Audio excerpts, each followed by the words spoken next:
Okay, we are going to read chapter 2 of David Mortimer Baxter Promises. The nominations.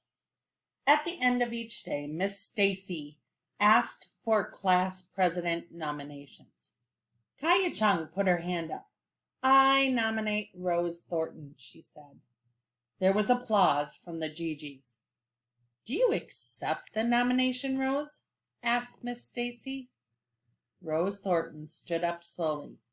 I accept the nomination, she said in a loud, trembling voice.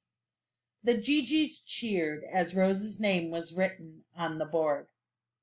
Are there any further nominations? Asked Miss Stacy.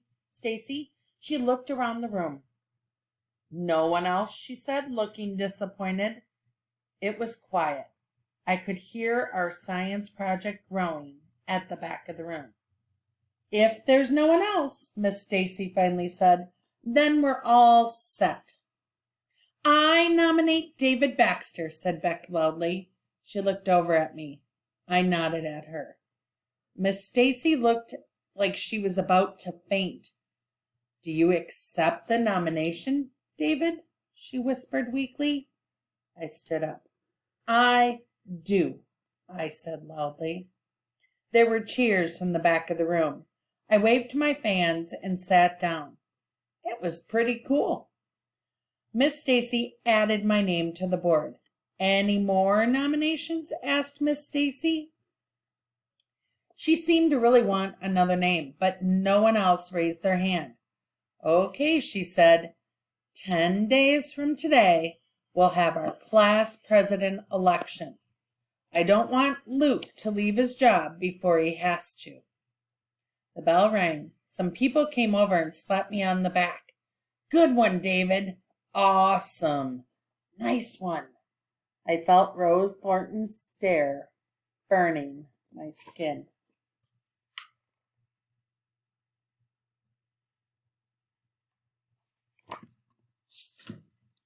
I felt like an ant under a magnifying glass. I smiled wider. The next day in class, Miss Stacy was her old self again. I thought we'd have a little fun with our election process, she said. We all groaned. By fun, Miss Stacy usually meant work. Miss Stacy wrote the word election on the board. Then she asked what it meant. Jake Davern was throwing his arm around in the air. Finally, Miss Stacy chose him. It's when you really like something, like monkeys, he said. Everyone laughed. Miss Stacy wrote election even bigger on the board, then underlined it. Election, Jake, not affection, she said. Joe was doing a snorty little laugh that I'd never heard before. He was still wearing his gray ears. Maybe it was part of his character. I punched him to be quiet. Miss Stacy wrote the word democracy on the board. Then she explained that we have elections in our country because it is a democratic society, which means that everyone gets one vote to choose who's going to be the leader. Joe put up his hand. Yes, Joe? Asked Miss Stacy. So, once I vote for David, he wins, said Joe. Everyone gets a vote, Joe, explained Miss Stacy. Then when the votes are counted, the person with the most votes wins. So, if Rose gets more votes than David, David loses? Asked Joe. Exactly, said Miss Stacy. Then I wasted my vote, complained Joe. So just vote for Rose, someone called out. Everyone laughed.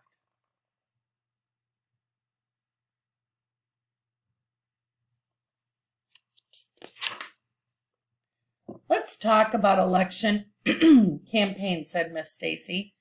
She talked about how politicians go around and talk to the voters, and how they make speeches and kiss babies and make promises. I don't have to kiss any babies, do I? I asked Joe. Joe shook his long gray ears. I had to ask. What's with the ears, Joe? I just saw a movie about an ogre. It was great, said Joe. But ogres don't have long gray ears, I said. I know, he said. I'm the wise donkey. Miss Stacy assigned us a project to do on elections and voting. She gave us 5 minutes to choose a group. Beck came over and joined Joe and me. This is good, said Joe. Let's run a campaign to get David elected as class president. We can do it in class. I looked at Luke Firth. He seemed a little sad. His class president badge was gold and shiny on his chest. I want to do the poster, said Beck, and some vote for David stickers. Beck was really good at anything to do with art. Well, I'm going to be the campaign manager, said Joe. What does a campaign manager do? I asked. I'm not sure, said Joe, but I've always wanted to be a manager. I want people to start taking me seriously. Can I make a suggestion? Asked Beck. Sure, said Joe. You want people to take you seriously? I'd lose those long ears if I were you.